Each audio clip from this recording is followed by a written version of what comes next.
During breakfast, my daughter smiled and said, "I have a surprise for you." She handed me an envelope, and inside was her husband's debt of $400,000. It must be paid by Monday. Oh, he added coldly. When I refused, my daughter threw hot coffee at me, and her husband yelled, "Get out!" An hour later, the police arrived. But that was only the beginning of the revenge that would destroy their lives forever. Before we continue, please subscribe to the channel and write in the comments what time it is where you are now. The morning light filtered through my kitchen windows, casting familiar shadows across the linoleum floor. Steam rose from my coffee cup as I turned another page of the Tribune, scanning the sports section with practiced disinterest. October in Chicago always brought this crisp clarity to everything. The air, the light, even my thoughts seemed sharper somehow. "Daddy, I have a surprise for you." Emily's voice carried that particular brightness she used when she wanted something. I glanced up from my newspaper to see her standing in the hallway doorway, clutching a manila envelope against her chest like a shield. Her smile stretched wide, but something flickered behind her eyes, a nervousness that didn't match her cheerful tone. Mark appeared behind her, arms crossed, leaning against the kitchen counter with the casual confidence of someone who belonged here. Which he didn't. This was my house, my kitchen, my morning routine they were interrupting. "What kind of surprise?" I folded the paper carefully, setting it beside my plate of half-eaten toast. The coffee had gone lukewarm while I read, but I took another sip anyway, buying myself time to study their faces. Emily's laugh sounded forced. "Just open it. You'll see." She thrust the envelope toward me with trembling fingers. The return address caught my eye first. Some law firm downtown I'd never heard of. Then I noticed the weight of it, thick with documents that rustled as I turned it over in my hands. "Go ahead, Jesse." Mark's voice cut through the morning quiet like a blade. "We've been waiting to share this with you." The envelope tore easily along the seam. Papers spilled across my breakfast table, official letterhead, numbers in neat columns, signatures I didn't recognize. My eyes moved from page to page, trying to make sense of what I was seeing. Credit card statements, loan documents, casino receipts, all bearing my name, all showing balances that made my chest tighten. "What the hell is this?" The words came out sharper than I intended, but the coffee cup was shaking in my hand now, and I set it down before I could spill it. "Those are your debts, Daddy." Emily's voice had lost its artificial sweetness. "We found them in your papers when we were helping you organize last month, remember?" I didn't remember. I remembered them coming over, claiming they wanted to help me get organized, going through my desk drawers and filing cabinets while I made them lunch. But I sure as hell didn't remember signing up for $400,000 in gambling debts. I've never been to a casino in my life. I spread the papers wider, scanning dates and locations. Las Vegas, Atlantic City, riverboat casinos downstate I'd never heard of, let alone visited. Mark stepped closer to the table, his presence suddenly intimidating in my own kitchen. "Memory isn't what it used to be, is it? Those signatures look pretty authentic to me." The handwriting did look like mine, too much like mine. I picked up one of the credit card statements, holding it closer to catch the light. The signature at the bottom was perfect, every loop and curve exactly as I would have written it. "These need to be paid by Monday." Mark's tone had gone flat, businesslike. "Otherwise we'll all lose everything. The house, the cars, everything." Monday. Today was Monday. Emily moved to stand beside her husband, their united front clear now. "We can't let that happen, Daddy. We've got nowhere else to go." I looked up at my daughter, 35 years old, standing in my kitchen with tears beginning to gather in her eyes, holding documents that would destroy everything I'd worked for. The same daughter I'd raised alone after her mother died, put through college, helped with her wedding, supported through Mark's various career failures. The same daughter who was looking at me now like I was the problem. "I didn't sign these." My voice came out quieter than before, but steady. "Someone forged my name." "Who would do that?" Emily's tears started falling on cue. "Who else has access to your personal information? Who else knows your social security number, your mother's maiden name, all those security questions?" The implication hung in the air between us like smoke. Mark shifted his weight, and I caught the satisfied gleam in his eyes before he looked away. "We need to figure this out together," Emily continued, reaching across the table to touch my hand, as a family. But first, we need to pay these debts before they come after the house. I pulled my hand away from hers and stood up slowly, my joints protesting the sudden movement. The papers scattered as I pushed back from the table, creating a mess of false promises and forged signatures across the surface where I'd eaten breakfast every morning for 30 years. This isn't over, I said, looking from Emily to Mark and back again, not by a long shot. Emily's tears came faster now, streaming down her cheeks in perfectly timed rivulets. Daddy, please. We're family. How can you even question this? She moved around the table toward me, her hands outstretched like she was approaching a wounded animal. Think about everything we've been through together. Mom's funeral, my wedding, all those times you said family comes first. Family doesn't forge signatures. I remained standing, keeping the table between us. Family doesn't create fake debts. Mark pushed off from the counter, stepping closer until he was blocking the kitchen doorway. Now hold on there, Jesse. Those documents are legal and binding. Your signature, your social security number, your responsibility. My responsibility? The laugh that escaped me held no humor. I've never gambled a day in my life. Ask anyone who knows me. People change. Emily wiped her nose with the back of her hand, a gesture that reminded me painfully of when she was 7 and had scraped her knee. Maybe you forgot. Maybe the stress of living alone, managing everything by yourself? I'm not senile. The words came out harder than I intended, but something about her tone, that carefully modulated sympathy, made my skin crawl. Mark took another step forward.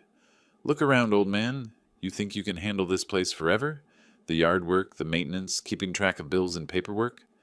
I keep track just fine. Do you? Emily's voice took on a sharper edge. Because we found these documents mixed in with your insurance papers, your tax returns. If you were really on top of things, wouldn't you have noticed $400,000 in debt? She had a point, and she knew it. The papers had been in my desk drawer, filed neatly between my homeowner's policy and last year's 1040. Someone had put them there deliberately, mixed them in so perfectly that even I might have overlooked them during a casual search. We're trying to help you, Mark said, his voice taking on that reasonable tone people use when they're explaining something to a child. Emily and I talked about this for weeks before bringing it to you. We could have just let the collectors come, let them take the house, but we wanted to give you a chance to make this right. Make what right? I didn't do anything wrong. Then why are your signatures on every document? Emily pulled one of the credit card statements from the pile, holding it up like evidence in a courtroom. Look at this handwriting, Daddy. Look at it carefully. I looked. The signature was mine, not just similar, but perfect in every detail.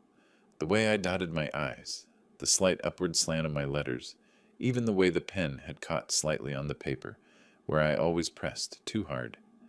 Anyone can learn to copy a signature, I said, but my voice lacked conviction. In 37 different places? Mark pulled out another sheaf of papers.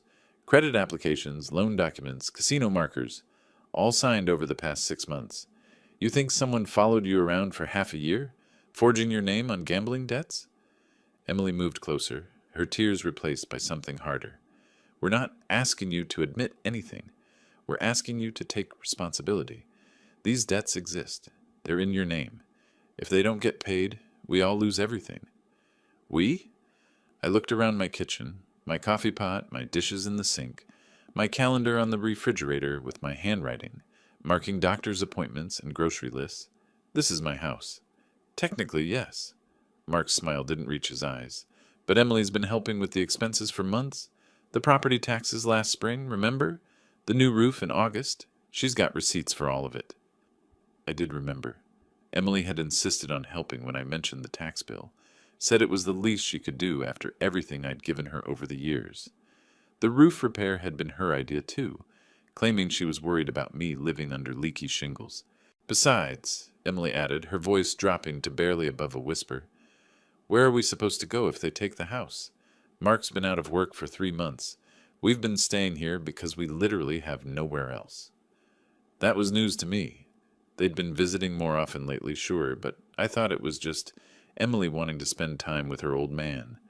I hadn't realized they'd been staying here out of necessity rather than choice.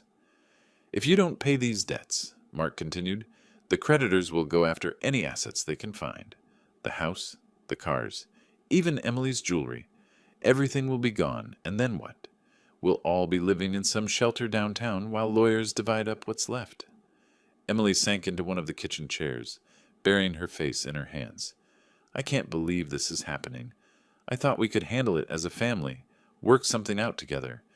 But if you're going to deny responsibility for your own actions, they're not my actions. But even as I said it, doubt crept into my voice. The signatures were too perfect, too consistent across so many documents. And Emily was right about one thing. If someone had been forging my name, why would they create gambling debts? Why not something more profitable like bank loans or investment accounts? We need a solution, Mark said, his tone going businesslike again. Today, before the creditors start calling. Emily's chair scraped against the linoleum as she stood up abruptly, her face transforming from tearful desperation to something I'd never seen before. Cold, calculating rage. You know what? I'm done with this. Her voice cracked like a whip. We've tried being reasonable. We've tried explaining. But you're too selfish to care about anyone but yourself. She moved toward the coffee pot, her movements sharp and jerky. 35 years I've been your daughter. 35 years of putting up with your stubborn, self-righteous attitude. Emily, calm down. But something in her posture made me take a step back. Calm down? She spun around, coffee pot in her hands, steam rising from the glass carafe. My husband can't find work. We're about to lose everything, and you're sitting there acting like none of this is your fault. The coffee was still hot. I could see it steaming, could almost feel the heat radiating from the pot as she held it at chest level. Her knuckles were white around the handle. I raised you better than this, I said quietly. You raised me to clean up your messes.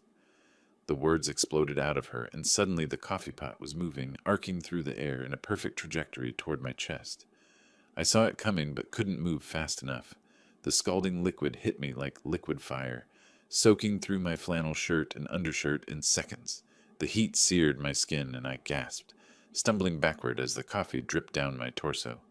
Jesus, Emily! The pain was immediate and overwhelming, like someone had pressed a hot iron against my ribs. I pulled the wet fabric away from my skin, but the damage was done. She stood there holding the empty pot, her chest heaving, looking as shocked as I felt. For a moment, neither of us moved. Then Mark stepped forward, and his expression wasn't shocked at all.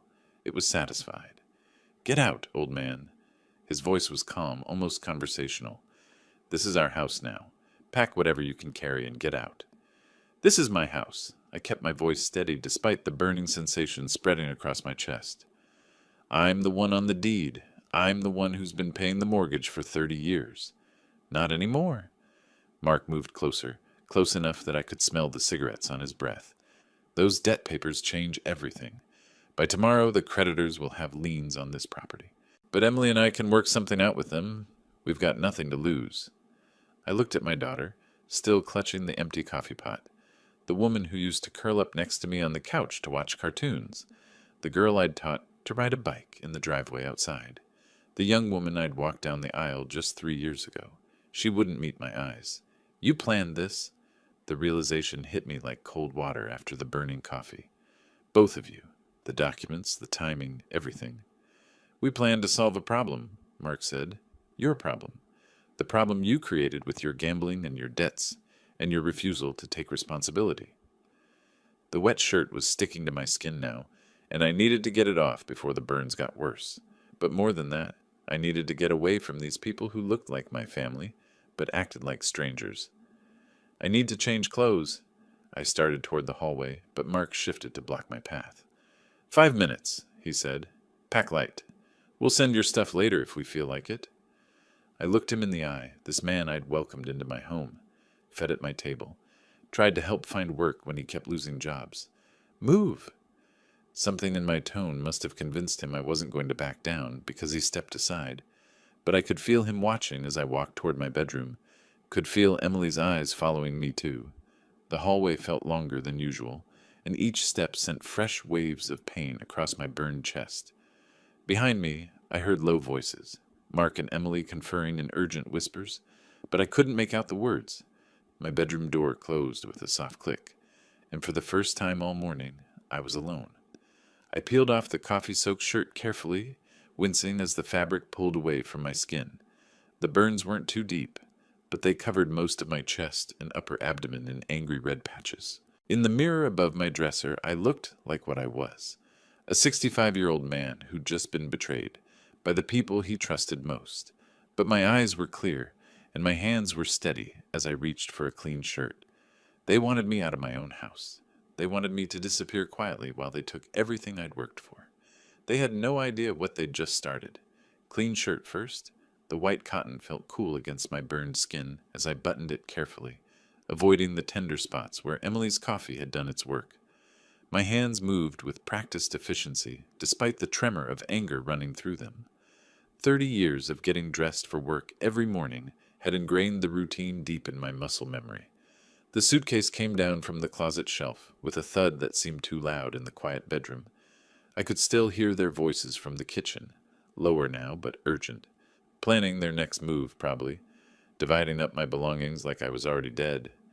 Into the suitcase went 3 days' worth of clothes, my prescription bottles from the bathroom, and the manila folder I kept in my desk drawer. The important papers they hadn't found yet. Property deed, insurance documents, birth certificate, the will I'd written after Emily's wedding. Everything that proved this house belonged to me, not them. My wallet held $200 in cash. Not much, but enough to get by until I figured out what came next. The car keys jingled softly as I slipped them into my pocket alongside my phone. 10 minutes. That's all the time I allowed myself before closing the suitcase and heading for the back door. I couldn't risk another confrontation in the hallway, not when Mark might decide words weren't enough anymore. The October morning air cut through my shirt like a blade, sharp and clean after the suffocating atmosphere inside. My burned chest protested the cold, but I kept walking across the backyard toward the fence line that separated my property from Robert's. Robert Hayes had lived next door for 15 years, ever since his retirement from teaching high school history. We'd shared plenty of conversations over that fence, about the Cubs, about the weather, about the steady decline of the neighborhood since the younger families moved in. But I'd never imposed on him before, never shown up at his door looking like a refugee from my own life. His kitchen light was on. I could see him through the window, reading what looked like a newspaper while holding a coffee mug. Normal morning routine, the kind I'd been enjoying myself less than an hour ago. I knocked on his back door, trying to make it sound casual rather than desperate. Robert opened it, wearing a blue terry-cloth robe and an expression of concern that deepened when he got a good look at my face. "Jesse, what happened? You look like you've seen a ghost." Worse than that, I shifted the suitcase to my other hand, feeling the weight of everything I'd managed to grab. "I need to ask a favor, if you don't mind. Could I come in for a few minutes?" He stepped back immediately, waving me inside with the same hospitality he'd shown whenever I'd stopped by to borrow a tool or return a borrowed book. His kitchen was warm and smelled like bacon, the kind of comfortable morning atmosphere I'd lost somewhere between Emily's envelope and her coffee assault. Sit down, sit down." He gestured toward the small table by his window. "You want some coffee? Something to eat?" "Coffee would be good." I set the suitcase beside my chair and eased myself down, trying not to wince as the burns pulled against my shirt. "I've got a story to tell you, Robert. Not a good one." He poured coffee into a mug decorated with a faded Chicago Bears logo and set it in front of me before taking the opposite chair. "I'm listening." Where to start? With this morning's betrayal, or with the pattern I should have seen coming years ago? 4 years ago, I took in Emily and Mark when they said they needed help getting back on their feet. The words felt strange in my mouth, like admitting to a crime I hadn't realized I was committing. Biggest mistake I ever made.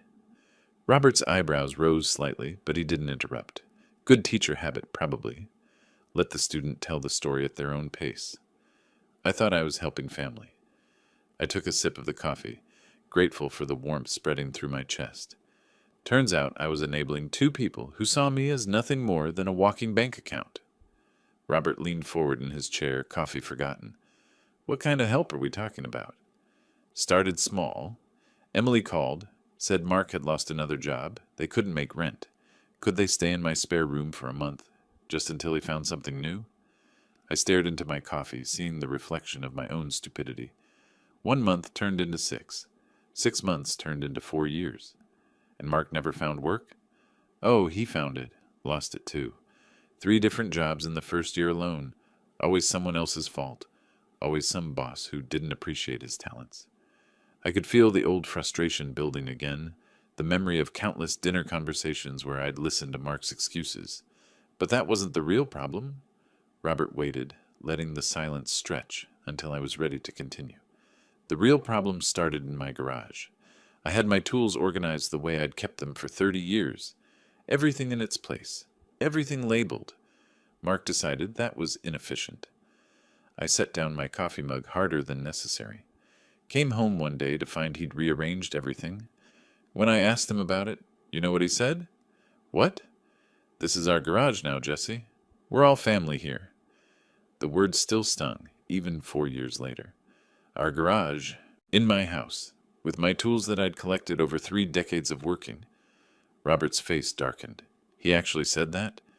Said it like he was doing me a favor, like I should be grateful he was taking charge of my own property. I stood up, pacing to the window that looked out toward my backyard. That should have been my first warning, but Emily defended him, said he was just trying to help, trying to make things more organized. How did Emily react when you objected? The question hit harder than I expected. She didn't react. That was the problem. Her husband moves into my house, starts rearranging my possessions, claims ownership of my space, and she acted like that was normal, like I was being unreasonable for wanting some boundaries.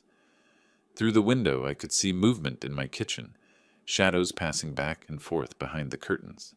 They were still there, still making themselves at home in the house they'd just tried to steal from me. It got worse from there. I turned back to Robert, who was watching me with the focused attention he'd probably given to his students when they were struggling with a difficult concept.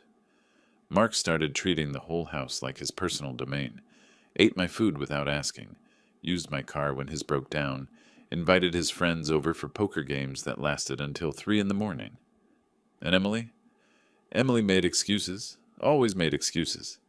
The old anger was surfacing now, 4 years of suppressed frustration finally finding an outlet. When I complained about the noise, she said I was being too sensitive. When I objected to his friends drinking my beer, she said I was being selfish. When he started bringing home stray dogs without asking, she said I was being heartless. Robert shook his head slowly. This went on for 4 years? It escalated. The boundary violations got bigger, bolder. I returned to my chair, suddenly feeling exhausted by the weight of my own naivety. Last year, Mark convinced me to invest in some business opportunity, a food truck franchise that was supposedly guaranteed to turn a profit. How much? $15,000, my entire savings account. I laughed, but there was no humor in it. Guess what happened to that food truck? It never existed. Oh, it existed. Mark bought it, all right. Used it for 3 weeks, then sold it to pay off some debt he hadn't mentioned.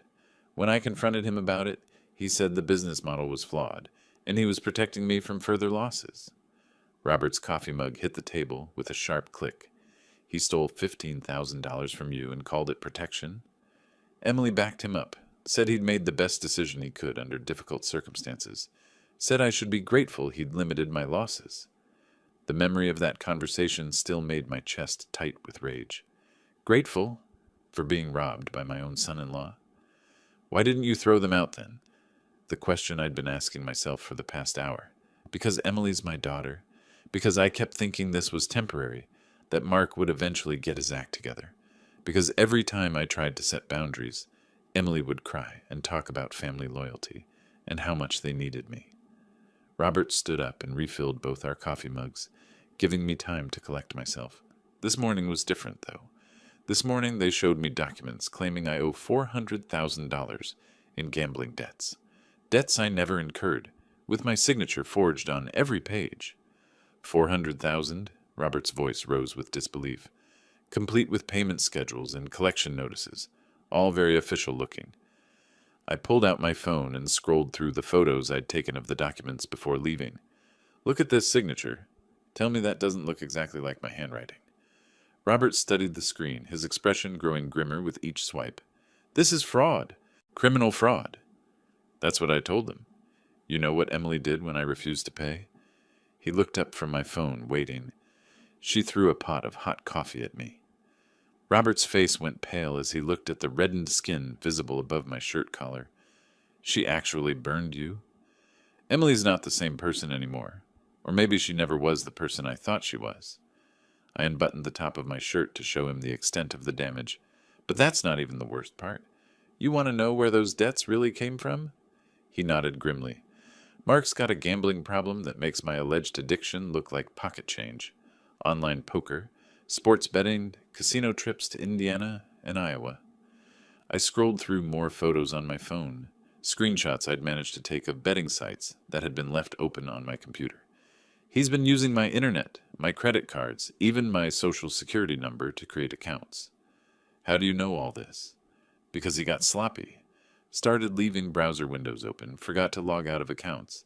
I found betting histories going back 2 years, thousands of dollars in losses every month. I showed Robert the screen captures. Look at these transaction amounts. 500 here, 800 there, building up to $3,000 and $4,000 bets on football games. Robert studied the images, shaking his head in disbelief. This is massive fraud. Gets worse.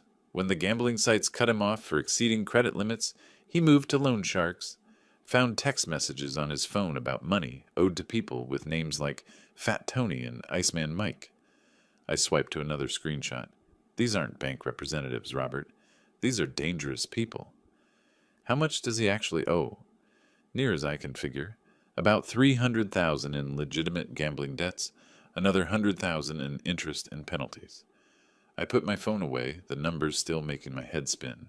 But here's the kicker. He's been arrested. Arrested? Last year for writing fraudulent checks. Got out on bail, trials scheduled for next month. I leaned back in my chair, finally able to say out loud what I'd been piecing together all morning. Emily knew. She knew about the gambling, the arrest, the fake documents. This whole thing was planned to make me responsible for his debts before the trial starts. Robert's hands clenched into fists on the table. That's why they needed you out of the house today.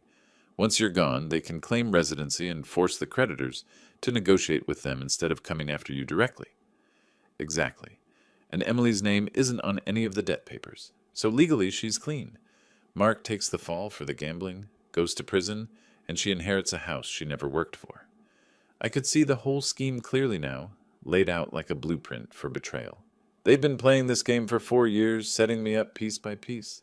The boundary violations, the financial manipulation, the isolation from other family members. Robert was putting it together too, his teacher's mind connecting the dots. They've been grooming you to be the perfect victim. And I let them do it, made excuses for their behavior, rationalized their demands, convinced myself it was normal family conflict. I stared out the window toward my house, where the shadows were still moving behind the curtains. I enabled my own destruction. Robert stood up abruptly, his chair scraping against the linoleum. This has gone far enough. We need to call the police. Police? The suggestion caught me off guard, even though it should have been obvious. I don't know if I'm ready for that. Ready? Robert's voice carried the sharp edge of a man who'd spent 30 years dealing with teenage nonsense and knew manipulation when he saw it. Jesse, they've committed identity theft, fraud, assault, and attempted extortion. Your daughter threw scalding coffee at you this morning. What exactly are you waiting to be ready for? I looked down at my hands, seeing the slight tremor that had been there since Emily's explosion. Part of me still wanted to believe this was all some terrible misunderstanding, that my daughter couldn't really be capable of such calculated cruelty. She's still my daughter. No. Robert's voice was firm but not unkind. Your daughter died sometime in the last 4 years. The woman living in your house is a criminal who happens to share your DNA. He moved to the phone mounted on his kitchen wall, an old-fashioned landline that probably hadn't been used for anything but telemarketers in years. We're calling 911 right now, before they have time to destroy evidence or disappear with whatever else they can steal. I wanted to argue, wanted to find some reason to delay, to avoid the final acknowledgement that my family had become my enemy. But Robert was right. The Jesse Fisher who'd raised Emily with love and patience was gone, destroyed as thoroughly as if Mark had thrown that coffee himself. Make the call. Robert's hand slammed down on the kitchen table, making both coffee mugs jump. This is criminal behavior, Jesse, not family drama. Crimes, multiple felonies. I stared at the phone mounted on his wall, that old-fashioned landline with its coiled cord and rotary-style handset. Such a simple device to represent such a massive decision. I know you're right. My voice came out quieter than I intended. It's just... she's still my daughter. No. Robert stood up, his teacher's authority filling the room. Your daughter wouldn't throw scalding coffee at her father. Your daughter wouldn't forge legal documents to steal your house. The woman in your kitchen right now is a criminal who happens to share your DNA. He moved to the phone, lifting the handset and holding it out toward me. They assaulted you in your own home. They've committed fraud, identity theft, extortion. If you don't call the police right now, they'll destroy whatever evidence is left and disappear with everything they can carry. The handset felt heavier than it should have when I took it from his hand. What if Emily goes to jail? What if she kills you next time? Robert's voice cut through my hesitation like a scalpel. Because there will be a next time, Jesse. People like this don't stop escalating until someone stops them. I looked down at the burn marks visible above my shirt collar, the red patches where my daughter's coffee had seared my skin. The pain was still there, a constant reminder of how completely I'd misjudged the people I trusted most. You're right. I lifted the handset to my ear and dialed 911. 2 rings, then a calm professional voice. 911, what's your emergency? I need to report a domestic assault. The words felt strange coming out of my mouth, but they were accurate. I was attacked in my own home this morning. Are you injured, sir? Yes. Coffee burns on my chest and neck. The perpetrator threw hot coffee at me during an argument. Are you in a safe location now? Yes, I'm at my neighbor's house. I gave her Robert's address, my voice growing steadier with each factual detail. Can you tell me about the person who attacked you? My daughter, Emily Thompson. She and her husband have been living in my house. They presented me with fraudulent debt documents this morning, demanding I pay $400,000 in gambling debts I never incurred. The dispatcher's tone remained professionally neutral. When I refused to pay, she became violent. Her husband threatened me as well, demanded I leave my own property. Are the perpetrators still at your residence? Yes, both of them. Emily Thompson and Mark Thompson. I spelled their names carefully, giving their approximate ages and descriptions. Officers are being dispatched to your location. Can you remain where you are until they arrive? Yes. Estimated response time is 15 to 20 minutes. Do you need medical attention for your injuries? I touched the tender skin at my throat. I don't think so. The burns aren't severe enough for the hospital. An officer will assess your injuries when they arrive. Please remain on the line while I gather additional information. She asked about weapons in the house, about any history of violence, about whether Emily and Mark might flee if they saw police approaching. I answered each question as factually as possible, feeling Robert's encouraging presence beside me. When the call ended, I set the handset back in its cradle, with hands that were steadier than they'd been all morning. How do you feel? Robert asked. Like I just crossed a bridge I can never uncross?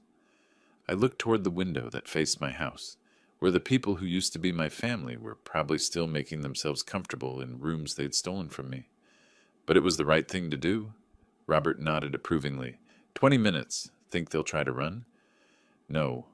I was certain about this, at least. They still think they've won. They think I'm too weak to fight back. They're about to learn otherwise. Let me show you where you'll be staying. Robert led me down the hallway to a small guest room that smelled like lavender and old books. Make yourself comfortable. We've got time before the officers arrive. The room was simple but welcoming. A single bed with a blue quilt, a nightstand with a reading lamp, a small dresser with an attached mirror. Nothing fancy, but clean and peaceful in a way my own house hadn't been for years. I set my suitcase on the bed and began unpacking methodically. 3 shirts, underwear, socks, my prescription bottles for blood pressure and cholesterol. The mundane ritual of organizing my belongings helped steady my nerves after the intensity of the phone call. You take your time. Robert appeared in the doorway with a fresh cup of tea. Chamomile. Good for the nerves. I accepted the mug gratefully, noting the irony. A few hours ago, a hot beverage had been used as a weapon against me. Now it represented comfort and hospitality. Robert, I need to ask you something. I sat on the edge of the bed, testing its firmness. Do you know anything about lawyers? I'm going to need legal representation. He settled into a small chair by the window, his expression thoughtful. I know a few attorneys from my teaching days, parents who practice law, former students who went into legal careers. What kind of representation are you thinking? Property law, for starters. I need to make sure Emily and Mark can't claim any legal right to my house. I sipped the tea, feeling its warmth spread through my chest where the coffee burns still ached. And probably family law. I don't know what happens legally when your daughter commits assault and fraud against you. There's also the criminal aspect. The prosecutor will handle that side, but you might want your own attorney to protect your interests. Robert pulled out his phone, scrolling through contacts. Let me make some calls after the police leave. I know someone who specializes in elder abuse cases. Elder abuse? The term hit me like a slap. Is that what this is? Financial exploitation of a senior citizen by family members? Physical assault? Yes, Jesse, that's exactly what this is. His voice was gentle but firm. And there are specific laws designed to protect people in your situation. I set down the tea and walked to the window, looking across the yard toward my house. The kitchen curtains were closed now, blocking my view of whatever Emily and Mark were doing inside. Probably destroying evidence, if they had any sense. How long do you think this will take? The legal process, I mean. Robert checked his watch. Depends on what they find when they search the house. Whether Emily and Mark have lawyers, if they try to fight the charges or plea bargain. He paused, considering. Could be months. Maybe longer if it goes to trial. And in the meantime, you stay here as long as you need to. I've got the space, and frankly, I could use the company. He smiled, but his eyes were serious. Besides, someone needs to make sure you're safe while this plays out. The grandfather clock in Robert's living room chimed 9 times, and I realized we'd been talking for nearly 20 minutes. Any moment now, police officers would arrive to arrest my daughter and her husband. Are you ready for this? Robert asked, as if reading my thoughts. I thought about Emily as a little girl, climbing into my lap to hear bedtime stories. Then I thought about her this morning, throwing coffee with the calculated precision of someone who meant to cause maximum pain. No, I said honestly, but I'm going to do it anyway. Through the window, I caught sight of a black and white patrol car turning onto our street, moving slowly as the officer checked house numbers. They're here. Robert stood up, straightening his shirt like he was preparing for an important meeting. Let's go get justice. The patrol car pulled into Robert's driveway with practiced quiet, followed by a second squad car that positioned itself strategically at the curb. 2 officers emerged, a tall woman with gray-streaked hair and a younger man who moved with the controlled alertness of someone trained for trouble. I met them at Robert's front door, my hands steady now that the moment had finally arrived. Mr. Fisher? The female officer extended her hand. I'm Officer Martinez. This is Officer Chen. We're responding to your domestic assault call. Thank you for coming. I shook their hands, noting how Martinez's eyes immediately went to the visible burn marks on my neck. Can we see your injuries, sir? I unbuttoned my shirt enough to show the coffee burns across my chest. Officer Chen took photos while Martinez asked questions about the incident timeline, the relationship between the parties involved, and whether I felt safe returning to my property. I'll need you to walk us through what happened this morning, Martinez said, pulling out a notebook. Start from the beginning. I gave them the facts chronologically. Emily's arrival with the fraudulent documents, the escalating argument, Mark's threats, and finally Emily's assault with the coffee pot. I kept my voice steady and factual, letting the events speak for themselves. Do you have the documents they showed you? Officer Chen asked. They're still in my house. I was forced to leave them behind when I fled here. Martinez and Chen exchanged a look that suggested they'd handled similar cases before. We'll need to interview the other parties and secure any evidence, Martinez explained. Would you be willing to accompany us to your residence to point out the documents and provide access? Of course. The walk across the yard felt longer than usual, with Robert beside me and 2 police officers flanking us like an honor guard. My house looked different somehow, smaller, less welcoming, as if Emily and Mark's presence had infected the very structure. Officer Chen knocked on the front door with authority. "Police! Open up!"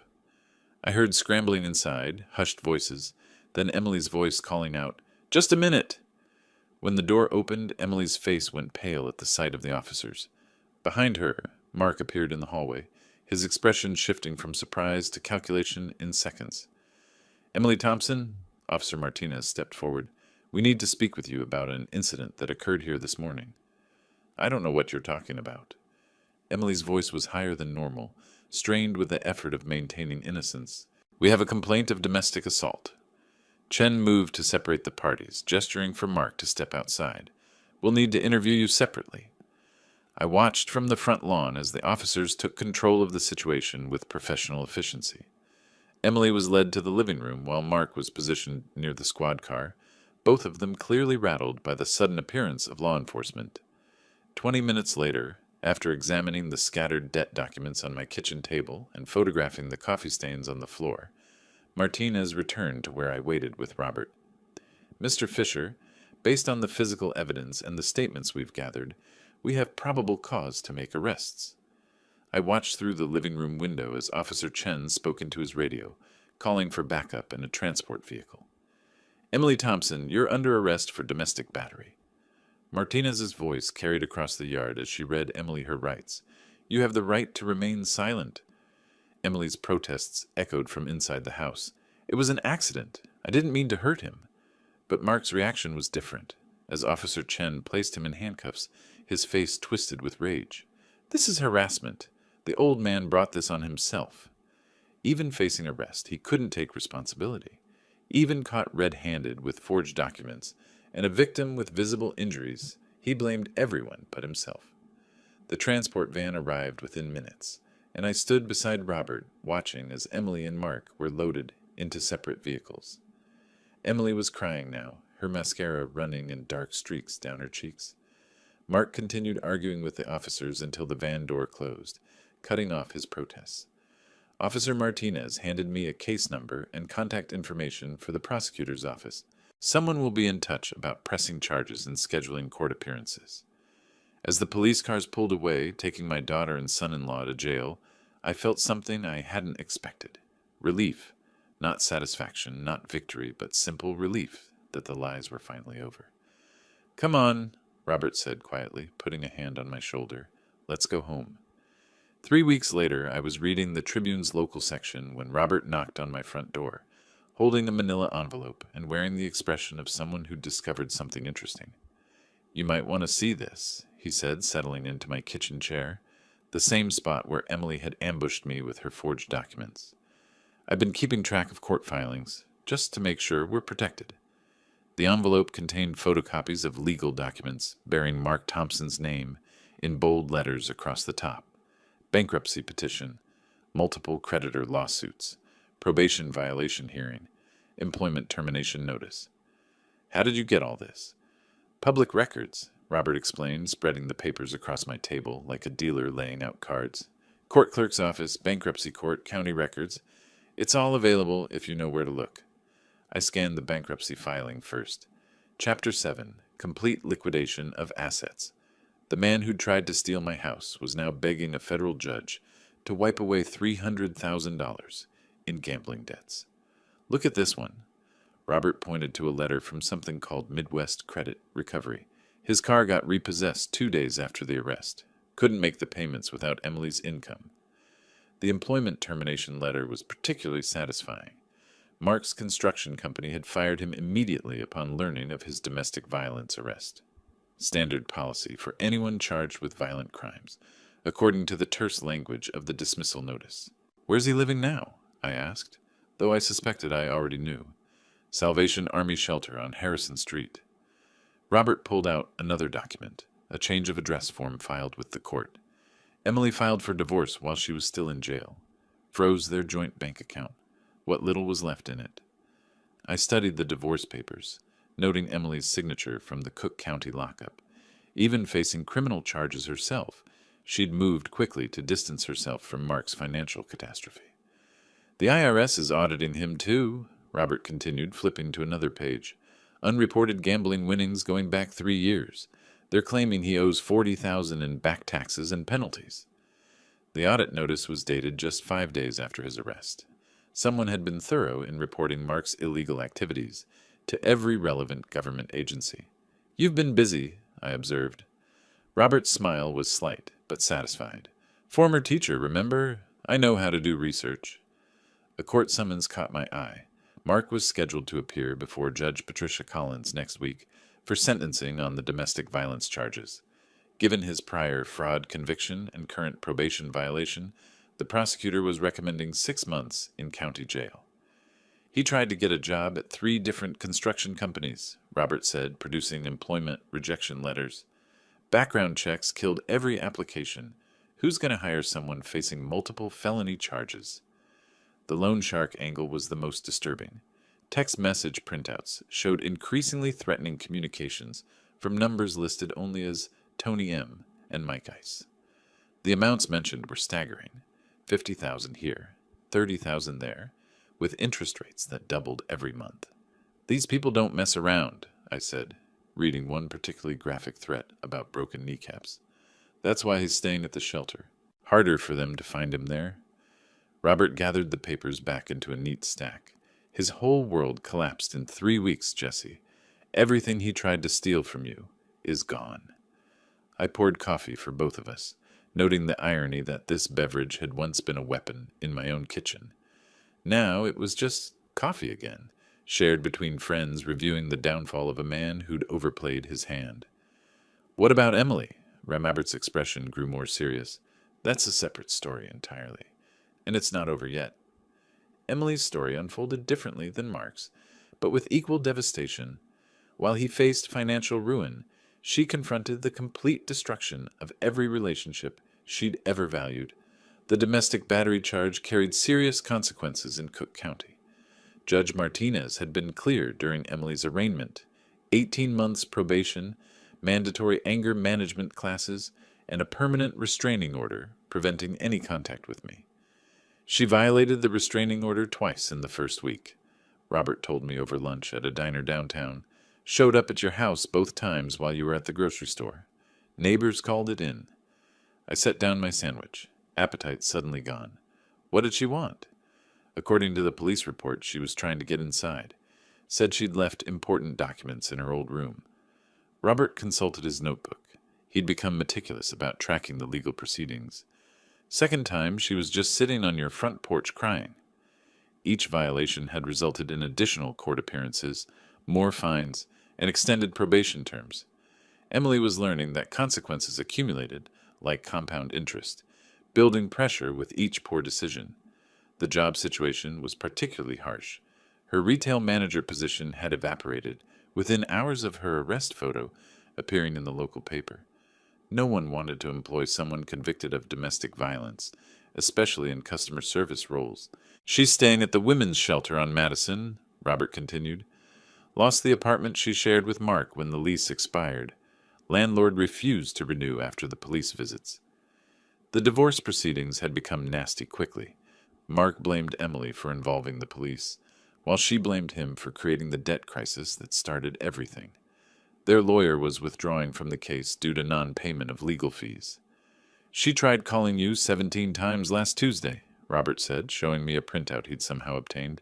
"Left 9 voicemails before the system stopped accepting them." I hadn't listened to a single message. The phone company had helped me block her number after the first dozen calls, but Emily kept trying from different phones.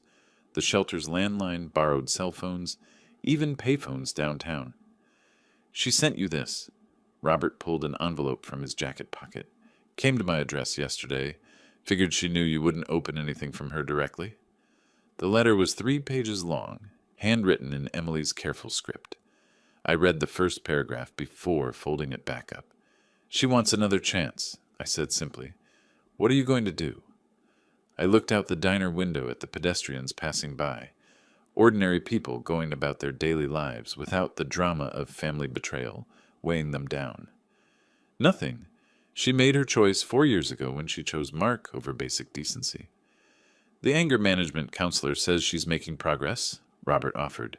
"Court reports show perfect attendance active participation. Good for her. I signaled the waitress for our check. Maybe she'll learn something useful for her next family. Robert studied my face carefully. You're really done with her. She threw scalding coffee at me to defend a man who was stealing my life savings. I counted out bills for lunch, my movements deliberate and final. Some bridges can't be rebuilt once they're burned. The drive home was quiet, both of us processing the weight of permanent family separation. As we pulled into my driveway, I noticed a small bouquet of flowers tucked against my front door.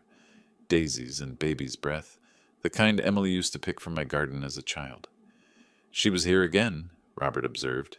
I collected the flowers and dropped them directly into the garbage can beside my porch. Let me know if she contacts you again. I'll have my lawyer send another cease and desist letter. Inside my house, the afternoon light streamed through clean windows onto furniture I'd rearranged to suit my preferences rather than accommodate unwanted guests. For the first time in 4 years, my home felt truly mine again. The phone rang as I was making tea. Unknown number. Probably Emily calling from another borrowed phone. I let it ring. 1 month after the morning that changed everything, I sat in my kitchen with coffee and the newspaper, finally able to enjoy both without fear of interruption. The November light was different now, softer, more golden, casting familiar shadows across the table where Emily had tried to destroy my life with forged documents. The locksmith had done excellent work. New deadbolts, reinforced door frames, a security system that chimed whenever someone approached the house. These weren't paranoid precautions. They were practical safeguards against people who'd already proven their willingness to cross any boundary. My phone rang, and I answered without hesitation. The caller ID showed a number I'd been expecting. Jesse, it's Margaret from Food and Travel magazine. Ready to get back to work? More than ready. I swiveled my chair toward the window that overlooked my restored garden. What do you have for me? Portland's got 3 new restaurants the readers are asking about. Vietnamese fusion, farm to table, and something called deconstructed comfort food. Interested? Send me the details. I pulled up my calendar application, noting with satisfaction how empty it was of family obligations and manufactured crises. I can fly out next week? For 30 years, I'd maintained 2 lives with careful precision. Jesse Fisher, the retired mechanic, was the persona my family knew. Modest pension, simple tastes, someone who needed their help and financial support. But Jesse Fisher, the restaurant critic, was entirely different. Well-traveled, financially independent, with a reputation built on honest reviews and exacting standards. The deception had been necessary. Emily's mother had always resented my frequent travel, suspicious that reviewing restaurants was somehow less legitimate than fixing engines. After her death, I'd kept the secret partly from habit and partly from self-protection, sensing even then that Emily's relationship with money was complicated. How long has it been since your last review? Margaret asked. 4 months. I scrolled through my hidden files, past reviews of establishments in Seattle, Denver, Charleston. I took some personal time to deal with family issues. Well, those issues seemed to have resolved themselves. She had no idea how completely accurate that statement was. After we hung up, I walked through my house, noting the changes that had accumulated over the past month. The garage was organized again, my tools in their proper places after being scattered by Mark's territorial claims. The spare bedroom had been stripped of all traces of unwanted occupants. Fresh paint, new bedding, my computer desk returned to its position by the window. In my home office, hidden behind a false panel I'd installed years ago, my professional files waited in perfect order, press credentials, expense reports, correspondence with editors at a dozen major publications. The work that had quietly funded my comfortable retirement, while my family assumed I was struggling on a mechanic's pension. Robert knocked on the back door, carrying a bottle of wine and wearing the satisfied expression of someone bearing good news. Final court date was today, he announced, settling into his usual chair. Mark got 8 months in county. Emily got 2 years probation plus restitution. How much restitution? $15,000 for the documented damages plus court costs. Robert opened the wine with practiced efficiency. She'll be paying you monthly for the next 5 years. I accepted a glass, considering the irony. The daughter who'd tried to steal my house would now be sending me checks every month, a regular reminder of her betrayal converted into practical compensation. To justice, Robert proposed, raising his glass. To peace, I countered. Outside my kitchen window, the garden showed the first signs of my restoration efforts. New plantings where Emily had once helped me weed, fresh mulch around the roses my wife had loved. The physical space was healing along with everything else. My phone buzzed with a text from Margaret. Flight details attached. Portland awaits your expert opinion. For the first time in months, I smiled without reservation. The woman who'd tried to destroy my life was facing consequences. The man who'd tried to steal my home was in jail, and Jesse Fisher, both versions of him, was finally free to live authentically. Tomorrow, I'd book that flight to Portland. Tonight, I'd plan my route through the city's most promising restaurants. My appetite for good food and honest work fully restored. The house settled around me with the comfortable sounds of home, the refrigerator humming, the heat clicking on, the grandfather clock marking time that belonged entirely to me. Perfect. If you like this story, please like this video, subscribe to the channel, and share your impressions of this story in the comments. To listen to the next story, click on the box on the left. Thank you for watching.